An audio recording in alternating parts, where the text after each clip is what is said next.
Galera, consegui o aplicativo, finalmente. Tava sabendo nem mexer nele, consegui. E agora eu vou colocar o vídeo aqui pra vocês. Vejam, estudem. Vou colocar no YouTube também. E é isso aí. Vamos lá. Então aqui, a primeira coisa que você vai ver é a imagem do IPAM. O IPAM é o Instituto do Patrimônio Histórico Artístico Nacional. Então ele é um órgão responsável no Brasil para dizer pra gente, né, o que é considerado patrimônio. O que é que deve ser preservado em termos culturais, artísticos, certo? E aí a gente começa pensando o que seria patrimônio. Bom, patrimônio, a gente associa, né, a palavra patrimônio a um bem, né, uma herança, alguma coisa que você possui. E que você quer, de alguma forma, que outras pessoas recebam isso como um legado, como uma herança verdadeiramente, certo? Então, o patrimônio é nada mais é do que um bem. Então, quando eu falo de patrimônio histórico, artístico, cultural, eu estou falando de bens que são comuns, que foram considerados necessários, importantes para uma determinada civilização e que hoje merecem ser preservados, entendeu? Então aqui nós temos, né, aqui o entalhe, nós temos a cultura das baianas, né, a religião afro-brasileira também. Religião também é um patrimônio histórico-cultural. As festas, né? Nós temos aqui os bonecos de Olinda, os entalhes das igrejas coloniais, né, barrocas e neoclassistas. Nós temos a pintura indígena, a arquitetura, as festas, né, o folclore. Nós vamos ter aula de folclore mais pra frente, vocês vão ver. E a cultura dos povos nativos, dentre outros povos, né, que hoje nós consideramos importantíssimo preservar. Aí, você vai fazer o quê? Você vai pesquisar as palavras que você não tem conhecimento, né? Porque toda vez que a gente pegar um texto, a gente ler sem saber, não vai adiantar nada. Então você vai no dicionário e procura. Ah, senhora, não tem dicionário, mas tem internet, vamos procurar. Aí é o seguinte, aprendendo palavras novas, né?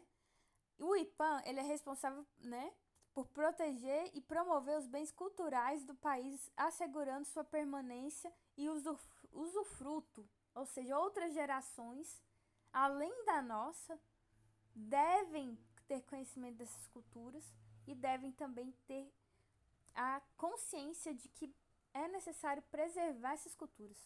Entendeu ou não? Então vamos lá. Patrimônio cultural é a forma de expressão. Então, quando eu me manifesto, quando eu crio, quando eu faço, quando eu vivo, quando eu produzo coisas artísticas, tecnológicas, científicas, obras, objetos, documentos históricos, né? Edificações, tudo isso pode ser considerado patrimônio cultural de uma civilização, de um povo. E aqui eu coloquei aqui para vocês terem uma noção aqui que o paisagístico, o artístico e o histórico e o arqueológico são as categorias que a gente costuma separar o patrimônio. Então, toda vez que você ouvir falar a palavra arqueológico, você vai lembrar de cultura, vai lembrar de religião, certo?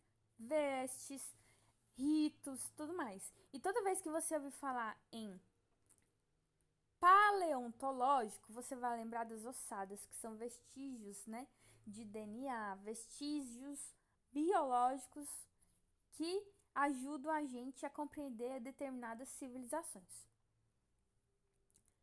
Agora, nós vamos aqui para os livros dos tombos, né? No IPAM, a gente divide os tipos, né, de patrimônios por livros, né? E aqui eu vou pro tombo arqueológico, etnográfico e paisagístico. Arqueológico, a gente já viu lá em cima. O que é arqueologia? Tem a ver com cultura. Etnográfico tem a ver com aquilo que foi possível observar daquela cultura. E paisagístico, que ficou gravado no. Como é que eu posso dizer? Que ficou gravado naquele território. Então aqui, ó, nós temos a Serra da Capivara, lá no Piauí. Quem já foi no Piauí, se voltar lá, passe por essa caverna, né? Passe por essa serra que vocês vão ver as cavernas lá. Lá tem pinturas rupestres, né? Então tem vestígios de uma civilização que viveu lá e que hoje eu considero necessário, né? Nós consideramos necessário preservar essa história, para a gente entender como que eles se desenvolveram. Depois nós temos como patrimônio etnográfico a Serra da Barriga. Então aqui, ó, na Serra da Barriga, em União dos Palmares, lá em Alagoas, né, nós vemos aqui essa paisagem que foi o local onde as pessoas que foram escravizadas, né, os negros escravizados que fugiram, né, e que foram liderados por Zumbi dos Palmares, viveram lá entre os séculos 17 e 18, tá? E que foram, né, símbolo de resistência frente à opressão que os brancos exerciam, né, faziam sobre os negros. Então, esse patrimônio de valor etnográfico é importante a gente ter uma noção dele, porque patrimônio não é só ser bonitinho, você ficar lá, falar, nossa, estou preservando. Não é esse o intuito do patrimônio. O patrimônio é necessário refletir sobre ele. Por que é necessário preservar? O que aquela cultura me acrescenta, entendeu? Então, nesse caso, é um símbolo de resistência. Então, não é porque é bonitinho, paisagem bonitinha, não tem nada a ver isso.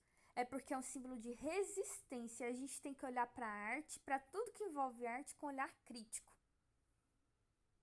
Aqui nós temos o livro do patrimônio histórico, que vai ter a ver aí com as arquiteturas, né?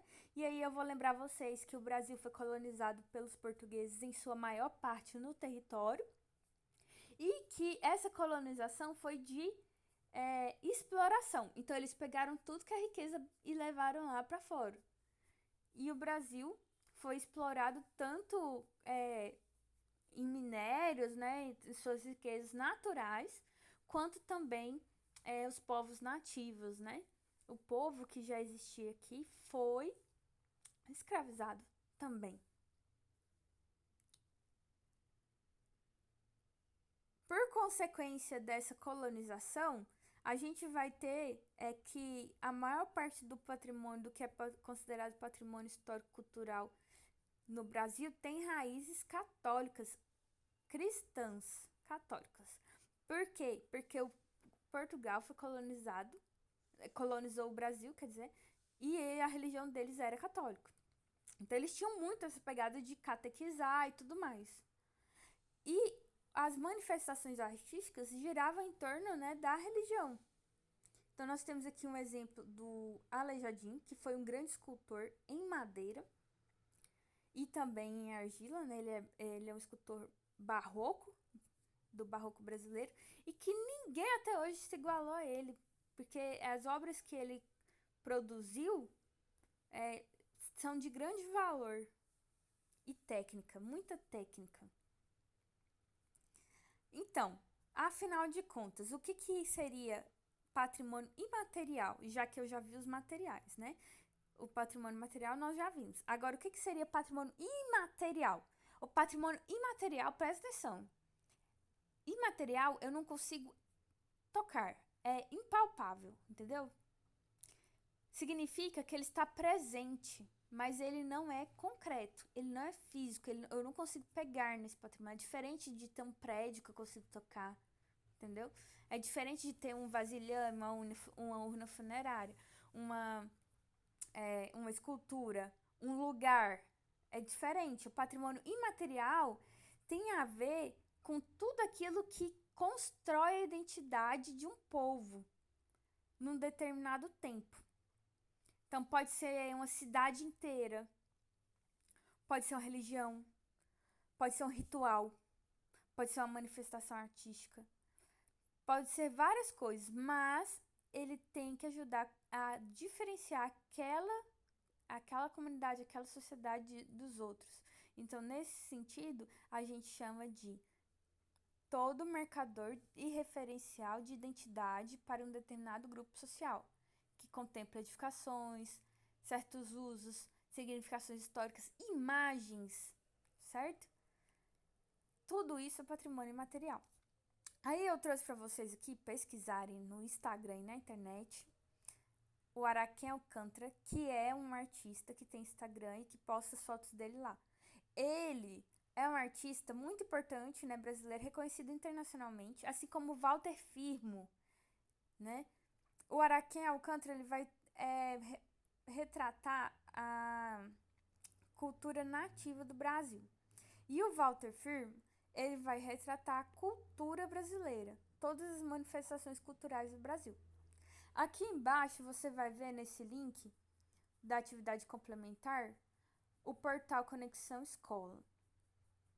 Aqui você pode pesquisar esse título aqui, ó, Brincadeiras e Jogos da Cultura Popular Indígena, e você vai aprender um pouquinho mais sobre a cultura indígena, essa manifestação cultural que também merece ser preservada. Então a aula de hoje foi essa, tá? Eu peço desculpa para vocês por conta do lance lá do grupo, né? Que eu fiquei inutilizada. Mas caminhando devagarzinho vai dar certo. Qualquer dúvida vocês me chamem. Vejam as aulas. Tchau. Leiam. Tchau.